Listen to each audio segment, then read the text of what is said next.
나비. 나는 어린 시절 나비 수집에 빠져 있었다. 8살인가 9살 때 나는 처음으로 나비 잡기를 시작했다.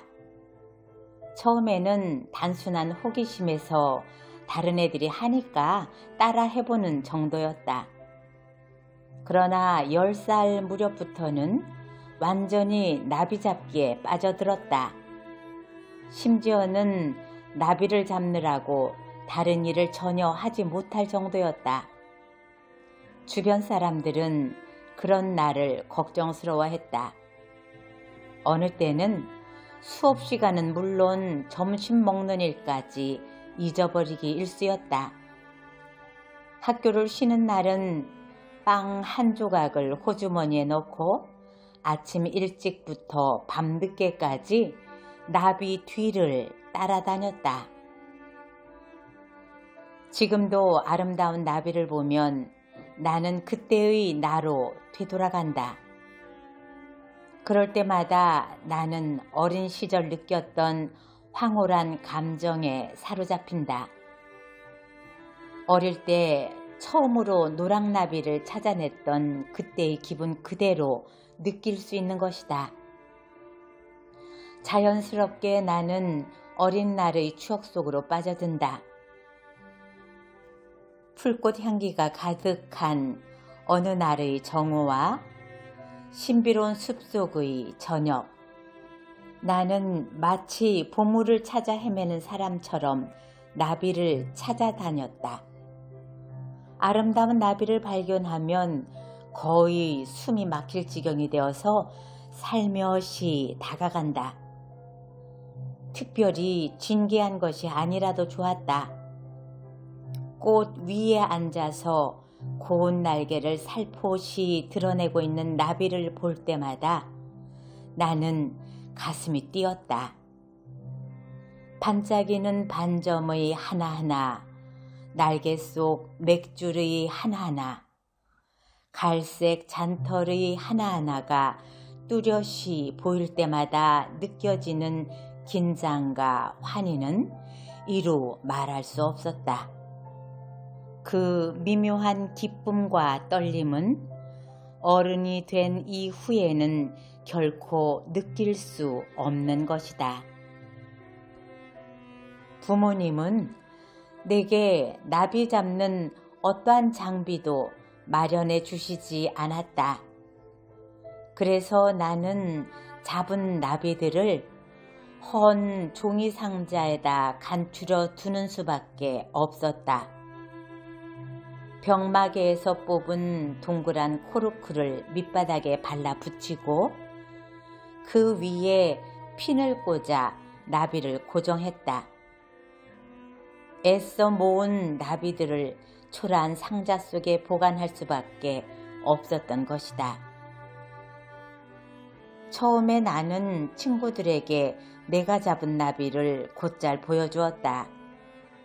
그러나 친구들의 나비 상자는 내 것과 비교할 수 없을 정도로 좋았다. 친구들이 가진 것은 유리 뚜껑이 달린 나무 상자에 푸른빛 헝겊을 친 멋진 것들이었다. 나는 친구들에게 나의 나비 상자를 보여주는 일을 그만두었다. 아주 가끔 마음에 흡족한 나비를 잡게 돼도 친구들에게는 비밀로 하고 누이들에게만 살짝 보여주었다. 그러던 어느 날 나는 아주 특별한 나비 한 마리를 잡았다. 우리 고장에서는 쉽게 볼 수 없는 푸른빛 날개의 나비였다. 기쁨에 들뜬 나는 푸른 나비를 이웃집 아이들에게 자랑하고 싶어졌다. 여기서 이웃집 아이란 뜰 건너편 집에 사는 에밀이었다. 에밀은 흠잡을 수 없을 만큼 단정하고 똑똑했지만 약간 건방진 게 흠이었다. 나비 잡는 솜씨는 보잘것없었으나 수집물을 깨끗하고 정확하게 정리하는 솜씨가 있었다. 게다가 그는 나비의 찢긴 날개를 풀로 이어 맞추는 아주 어려운 기술도 가지고 있었다. 어쨌든 모든 점에서 그는 모범 소년이었다. 그 때문에 나는 열등감을 느끼고 있었고 조금은 그를 싫어했다. 나는 에밀에게 내가 잡은 진귀한 푸른 날개의 나비를 보여줌으로써 코를 납작하게 해주고 싶었다. 에밀은 천천히 푸른 날개의 나비를 살펴보았다. 마치 대단한 전문가라도 되는 듯한 그런 태도였다. 그는 아주 귀한 나비임을 인정하면서 10센트 정도의 가치는 되겠다고 중얼거렸다. 하지만 이내 트집을 잡기 시작했다. 날개를 편 방식이 나쁘다느니, 오른쪽 촉각이 삐뚤어졌다느니, 왼쪽 촉각이 뻗어 있다느니, 그 위에 다리가 2개 떨어졌다느니. 에밀의 혹평 때문에 나의 우쭐했던 기분이 형편없이 나빠졌다. 그 후 나는 2번 다시 에밀에게 내가 수집한 나비를 보여주지 않았다. 그로부터 2년이 흘렀다. 그때에도 나는 여전히 나비 잡는 일에 빠져 있었다. 그때 놀라운 소문 하나가 친구들 사이에 퍼졌다. 에밀이 점박이 나비를 번데기에서 직접 길러냈다는 얘기였다. 그건 대단한 사건이었다. 친구들 중에는 그 누구도 아직 점박이를 잡은 아이는 없었다. 나 또한 책에서 그림으로 겨우 보았을 뿐이었다. 그래서 나는 누구보다 점박이에 애착을 느끼고 있던 터였다. 몇 번이나 그림책을 들여다보면서 언젠가 점박이를 잡고 말겠다고 다짐하곤 했었다. 나무둥치나 바위에 앉아있기를 좋아하는 갈색의 점박이는 새가 다가올 때마다 아름다운 뒷날개를 드러내 보인다고 했다. 그때마다 새들은 겁을 먹고 함부로 다가오지 못한다는 것이었다. 그 점박이를 에밀 녀석이 떡하니 길러낸 것이다. 에밀이 점박이를 가졌다는 소문은 나를 흥분시켰다. 점박이를 꼭 한번 보고 싶어 몸살이 날 지경이었다. 어느 날 나는 식사를 마친 뒤 몰래 이웃집 4층으로 올라갔다. 에밀은 공부방을 가지고 있었는데 나는 늘 그것이 부러웠다. 나는 발꿈치를 들고 조심스럽게 에밀의 방으로 접근했다. 다행스럽게 나는 아무도 만나지 않았다. 문을 두드려 보았지만 아무런 대답이 없었다. 손잡이를 살며시 돌려보니 문이 잠겨져 있지 않았다. 나는 조심스럽게 방으로 들어섰다. 실물을 내 2눈으로 확인하고 싶은 마음이 간절했다. 방에는 2개의 나비 상자가 있었다. 그러나 어떻게 된 일인지 점박이는 들어있지 않았다. 나는 고개를 들어 날개판을 살펴보았다. 그 순간 숨이 멎는 듯한 기분에 사로잡혔다. 갈색 벨벳 날개가 길쭉한 종이 쪽 위에 펼쳐진 채 날개판에 걸려 있었던 것이다. 나는 날개판을 내려 털이 돋친 젓갈색의 촉각과 그지없이 아름다운 날개의 선, 양털 같은 털을 가진 점박이를 살피기 시작했다. 그리고 이내 점박이를 더 자세히 살피고 싶다는 생각이 들었다. 종이 쪽을 떼어내고 꽂혀있던 핀을 살짝 뽑았다.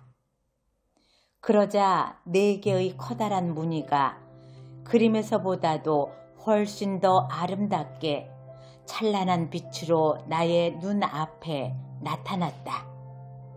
가슴이 두근거렸다. 나는 점박이를 손에 넣고 싶은 욕망에 사로잡혔다.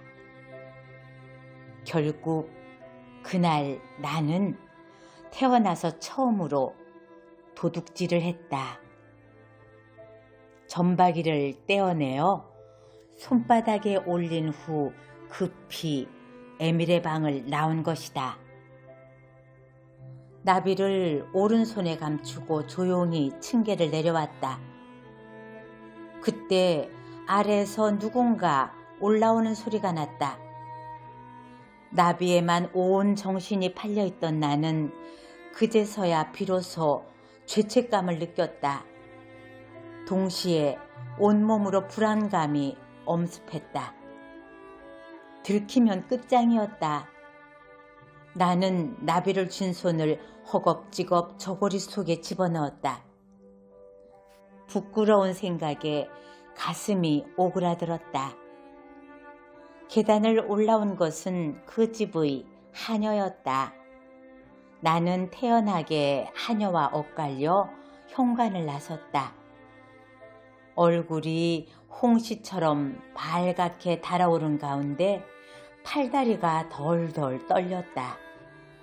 등에서는 식은땀도 흘렀다. 양심의 소리가 나비를 가져가서는 안 된다고 말하고 있었다. 괴로운 심정으로 나는 잠시 망설였다. 결국 나는 다시 발길을 돌려 에밀의 방으로 돌아갔다.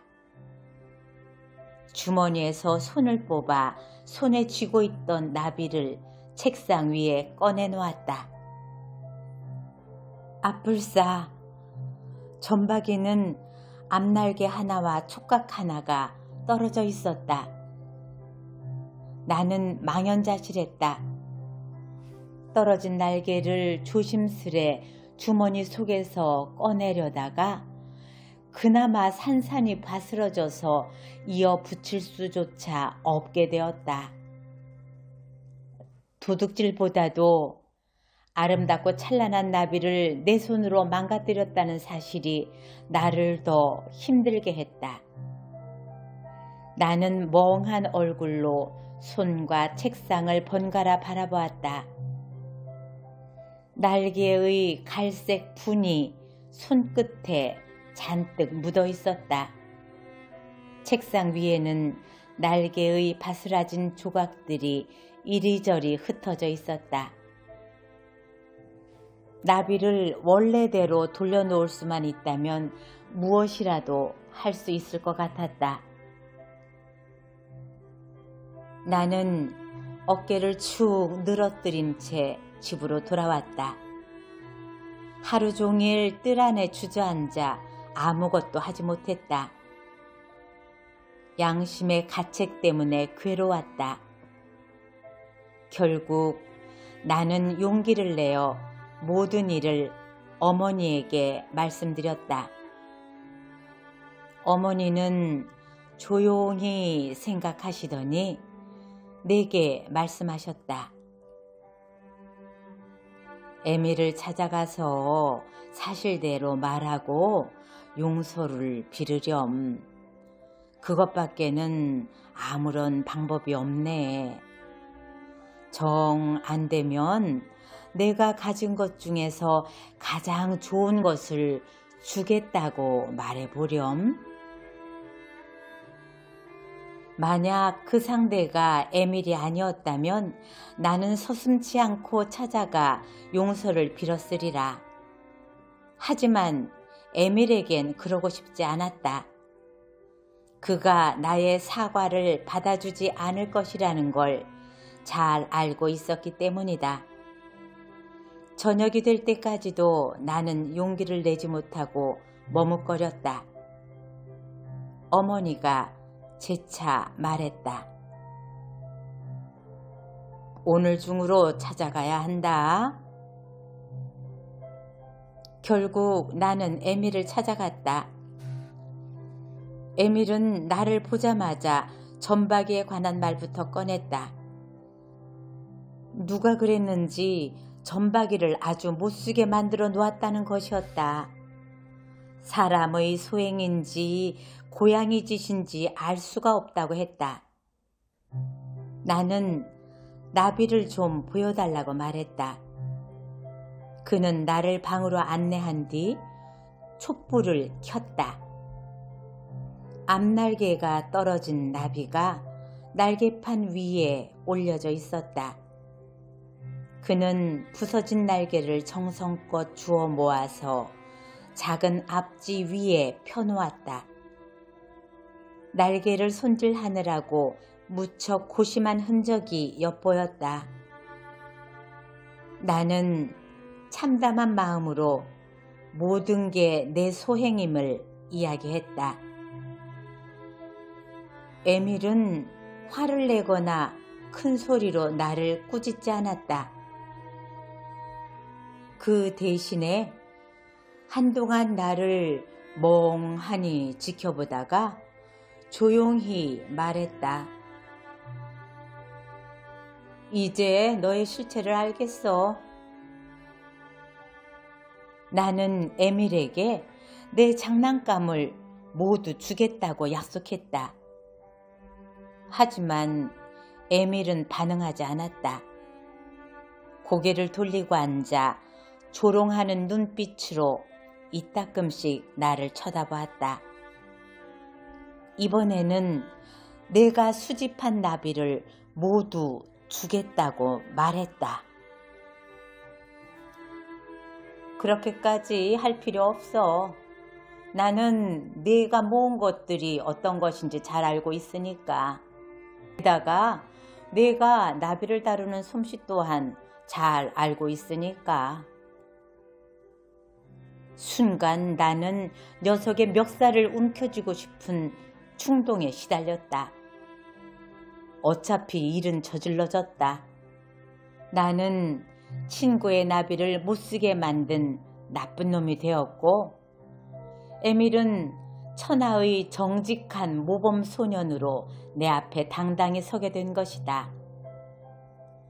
그날 나는 한번 저지른 일은 어떻게 해도 바로잡을 수가 없다는 것을 알게 되었다. 무엇보다도 2번 다시 그런 실수를 하지 않는 게 중요했다. 집으로 돌아왔지만 마음은 여전히 무거웠다. 어머니는 아무것도 묻지 않은 채 조용히 내 볼에 키스를 해 주셨다. 그날 나는 잠들기 전 그동안 수집해온 나의 상자를 가져와 뚜껑을 열었다. 그런 다음 핀으로 눌러놓은 나비들을 하나하나 끄집어냈다. 그리고 손으로 나비들을 비벼서 죄다 가루로 만들어 버렸다.